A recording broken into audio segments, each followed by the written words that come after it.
As you can tell, I decided to create a sort of reality show of my life. My brand, the business, the day-to-day, the back end. What does Smitty do all day? I think you guys will be greatly entertained and surprised at all that goes on in my day. There is a lot of nonsense that goes on. Let's be real. I have a stupid cool job. And in no way, shape, or form am I complaining about all that I gotta do. But I think there's so much humor in the day-to-day of my job. There's so much chaos and stress and everything that needs to happen and unfold. I think you're going to enjoy this little reality show that I think I'm going to kick off to the tune of like maybe 10 to 13 episodes a year. So let's get into episode 1. Hear all that noise out there? You're about to find out what's going on outside of my studio walls right now. Let's get to it.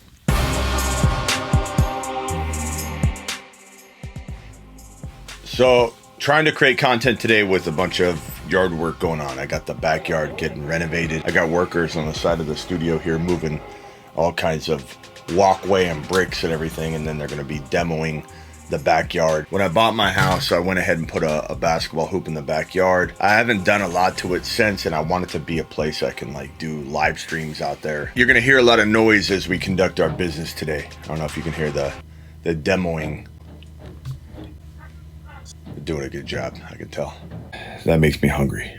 We've got a egg, sausage, cheese McMuffin and a Mexican Coke. Probably eat breakfast for lunch and dinner maybe 4 times a week.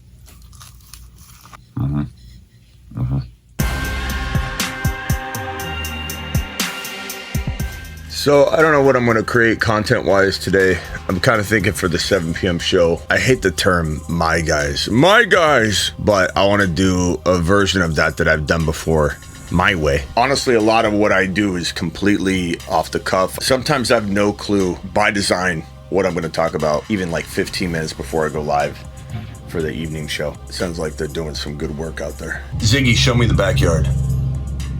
Okay. Let's see what they're up to.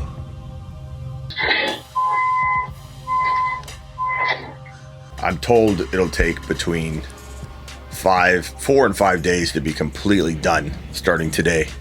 So pretty impressed with their timetable. So we might be doing a live stream out there, at least on Instagram, by the end of the weekend.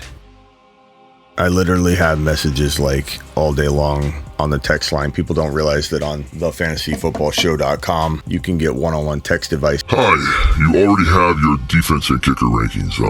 I'll give them a refresh today, pal. Appreciate you.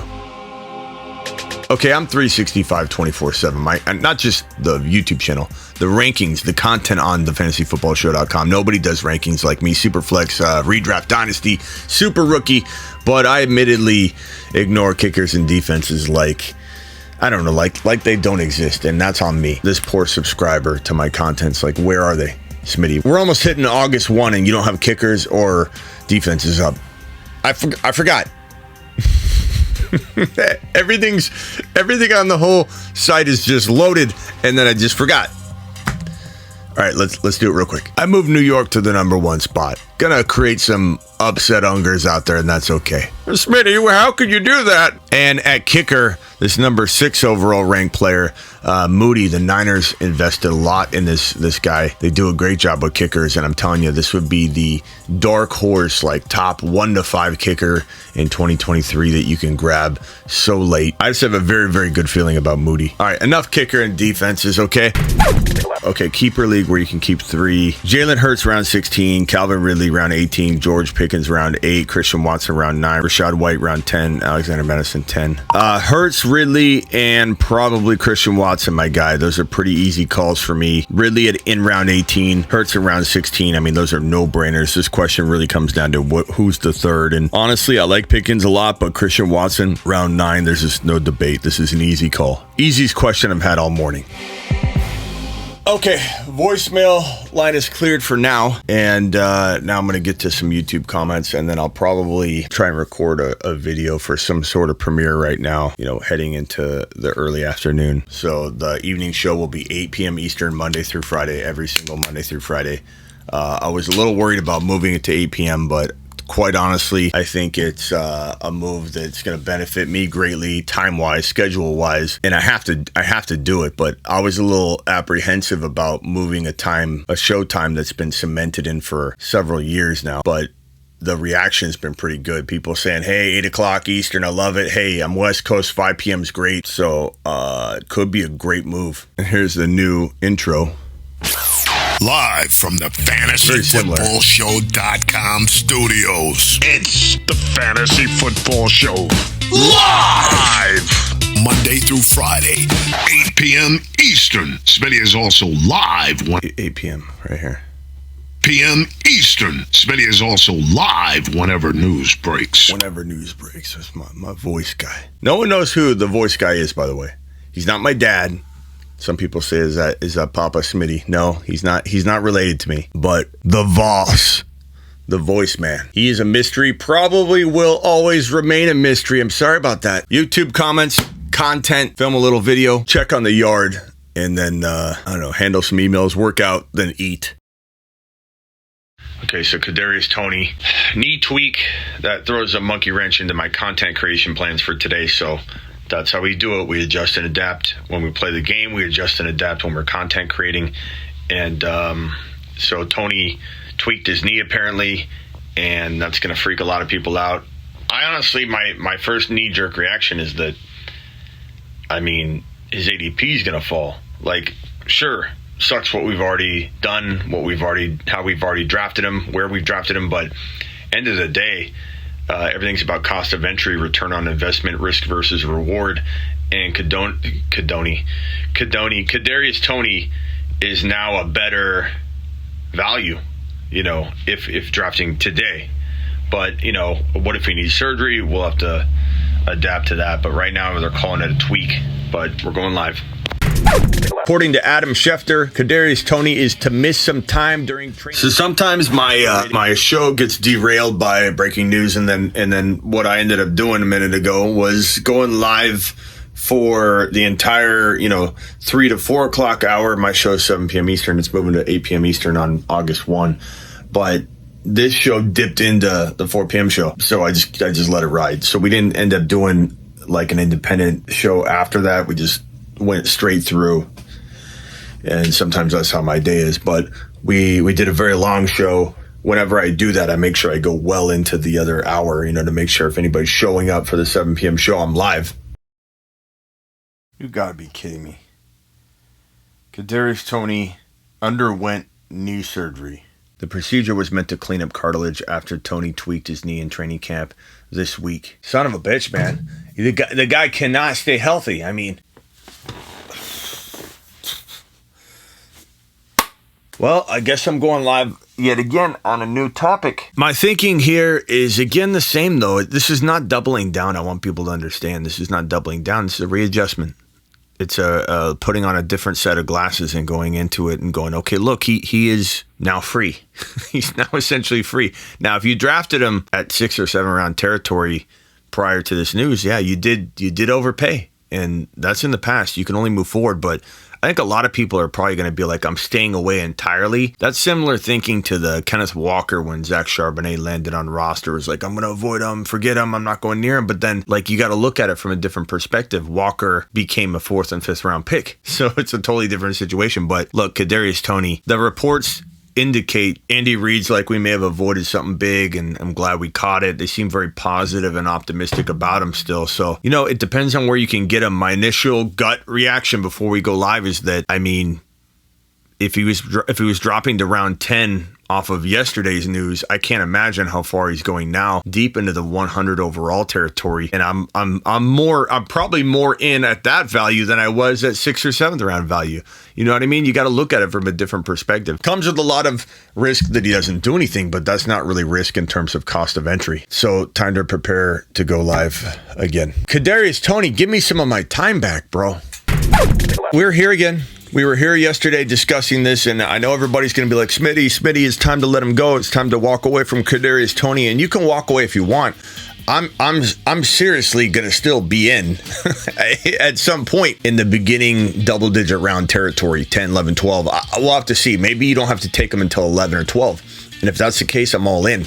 But I think... So we got the underdog sign in. Oh, wow. Oh, wow. Doing it live. Mashed potatoes! Doing it live. Doing it live. Buddy.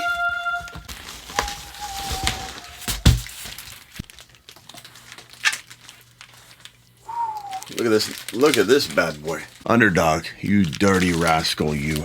You dirty. Oh, that'll fit right in the door. Underdog, you dirty, dirty rascal, you. All right, let's get it up. Underdog Fantasy promo code Smitty. You should have seen the first time I drilled into this door. Smitty was like, "What are you doing? What are you doing drilling in your own door?" I said, "Meatloaf." Not really. Meatloaf. We want it now. The meatloaf.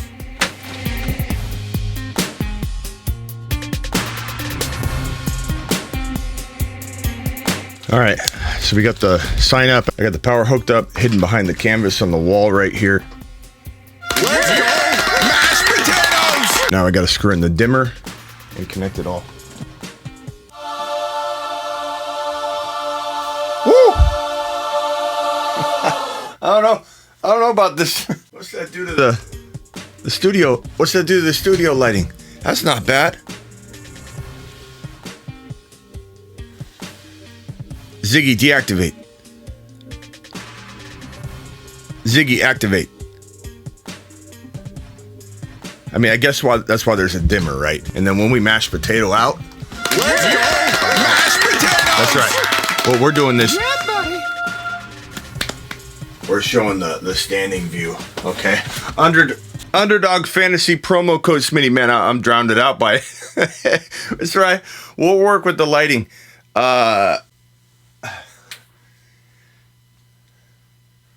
We'll have to work with the lighting. I'm like completely drowned it out. It's great that it's a light that makes you feel like you're heading straight to heaven.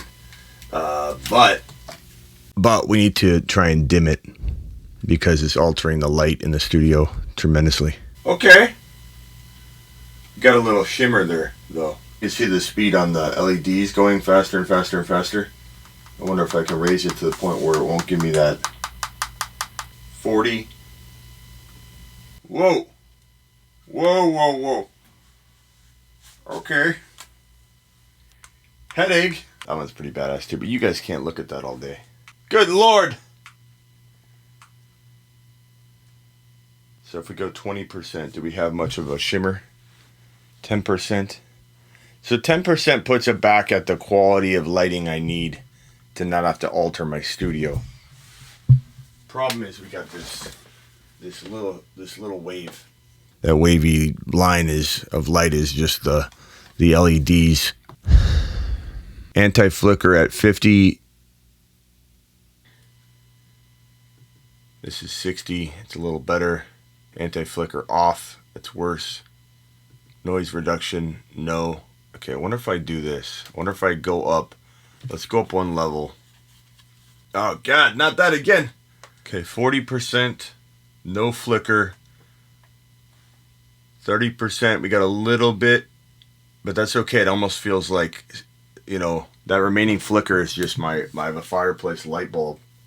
I have a fireplace wave of light there, so that's good. Let's stand up real quick and check out the color. Okay, so I'm obviously way off. Let's go compression. Maybe a tad up. I'm going to get people going. Smitty, when you're doing the compensation lighting, I liked it at the third option. I think that'll work. So, we mash potato. Where's your mashed potatoes? And mash potato out. Where's your mashed potatoes? Kind of see the light right there. Yeah, buddy. Brightness in here, I'm raising up quite a bit. Temperature, saturation, I like that. All right, let's try this one more time. We're going to mash potato out real quickly. Mashed potato, everyone. Mashed potato! Little dark. Yeah, buddy. Let's put the brightness up a little bit. I think that's okay for that lighting here. I think what I'm most concerned about is the effect of that light with this camera shot. I don't think it affects too much. We're okay. And then if we go back to this view, we have a perfect shot of it. There's no wave anymore, no wave of line. That shimmer, that red like blinking is the actual fireplace. So we're 100% good.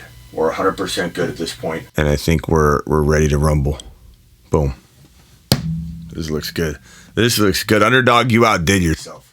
Underdog Fantasy promo code Smitty. We got another problem though. The remote controls my other sign. And now the Smitty sign's blinking. So I gotta fix that. All right. Good work. Good hour spent.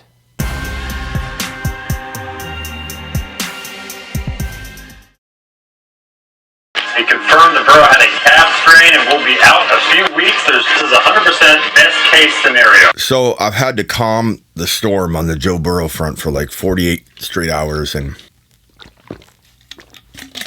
frankly, I get the fear, but the assumptions are weird.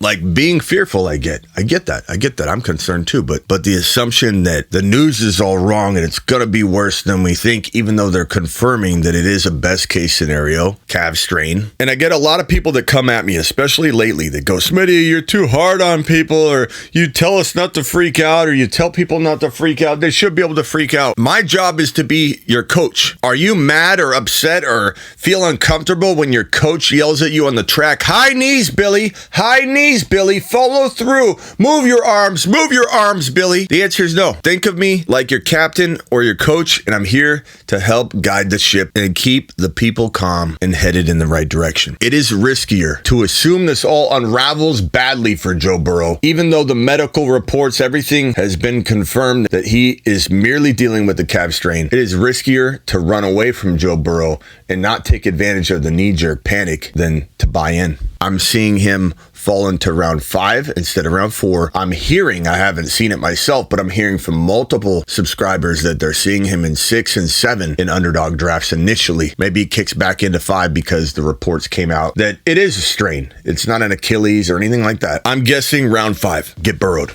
People are getting burrowed left and right, and people are going to remember it. Get burrowed.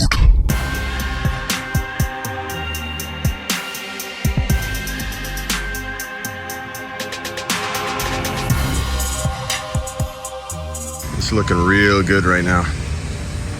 All this is pavers, the basketball hoop. Don't mind the mess right there. It's all going to be cleaned up. But this area, all pavers. This will be all turf. All right, so I always promise I'm going to get super in shape, and I set these goals I never reach. And, I'm not reaching them because I'm hard at work, but I'm going to start hitting this goal because I'm going to document it in front of all of you with this episode and this show. So, hold on, Miss Smitty's calling. Hey. What's up? Oh, you asked if I was still driving. Oh, are you? No. What was I saying? Okay, we're essentially getting into phenomenal shape, and it begins right now. Let's mark it up on the marker board. Okay, we're going to set a high goal for these. I don't want to be wussing out, but I also want to hit these numbers. And I know some of these numbers will be high to some people, but I'm going to try and hit them. And I'm going to try and do it every day. And this is in conjunction with working out, like with weights and everything that I'll do like every other day. So this is like a staple. I can't, no ifs, ands, or buts. If you ask me, Smitty, how your sit-ups going? If I don't tell you that I'm on course, you need to roast me to pieces every day. Steps, we're going to do 8,000. I could probably put something higher than that. I'm going to run, but my calf's currently torn. Me and Joe Burrow are the same. We're the same, I tell you. So I can walk perfectly fine. Sprinting is where I pull it again, or running really, really fast is where I pull it again. I know that's going to panic everybody about Joe Burrow. Oh my God, Smitty's still struggling with the torn calf, but I keep pushing it. I keep trying to run after 1 week. Joe Burrow's going to take a good 2 or 3 weeks off. He'll be fine. Pull-ups, let's see. Pull-ups I could probably do, I'm going to do 100. It's going to be hard though. 100 pull-ups, I probably will fall short on 100 pull-ups the first couple days because my arms won't work. But 100 per day, this is all per day. Then push-ups, we're going to go with 200, and sit-ups, we're going to go with 200. Again, all with working out and lifting weights like every other day, like curls and the whole gauntlet. If I don't follow through, if I'm not starting to look ripped, like right here, there's not much there. There's no definition. I'm flexing right now. There's not much definition.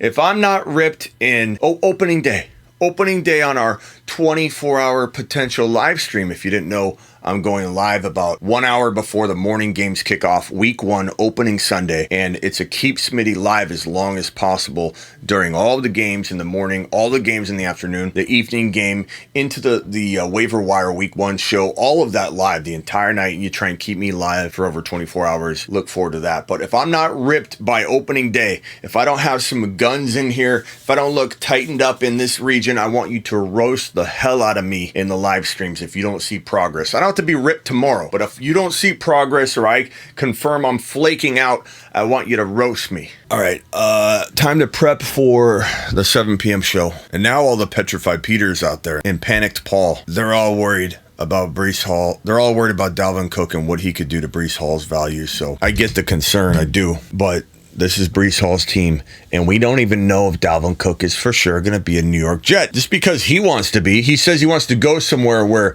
they love on Dalvin Cook is what he said, almost word for word, where they're going to love on Dalvin. I want to go where they're going to love on Dalvin. Yeah, that sounds like a great guy to get in your locker room. Domestic abuse situation pending right now for Dalvin Cook. He wants people to pay attention to him. He's not a team player. And Breece Hall, it's his team. Don't step on his toes, New York. I'll be kind of mad if New York brings him in just out of principle, but I'm not worried because guess what? Like Zach Charbonnet to Kenneth Walker and how that affected future drafting of him. Obviously, if you drafted Kenneth Walker before the NFL draft, you got burned a little bit because the cost of entry dropped and you bought him at the highest price and then his stock took a dive. But going forward, right now, Kenneth Walker is a better value than he was when he was a top 12 to 15 overall pick. The same concept here. Yeah. My Breece Hall share is at 2.10, 3.3. Those are all going to kind of burn a little bit if we start seeing him at 4.5. But the moral of the story is if Breece Hall is a 4.5 type of guy going forward, you're cleaning up and look at the positives in that. This might be something where you love Breece Hall even more than you did. Like I like Walker even more in round 4, sometimes round 5, than I did at 12 or 15 overall. I mean, I love them both ways. I'm just saying you got to look at it from a different lens when something like this happens. But we'll know in a couple days by the time you watch this. Maybe Dalvin Cook's a New York Jet. Maybe he's not. Either way, Breece Hall is going to the moon. Breece Hall is 8 foot tall. He will always answer the mother freaking call. Don't let him fall. In the third, don't stall. Just give Batman the freaking football. He's Breece. He's Breece. He does a whole of a job. A whole of a job. A whole of a job. Breece Hall, please report to the moon. He does a hell of a job.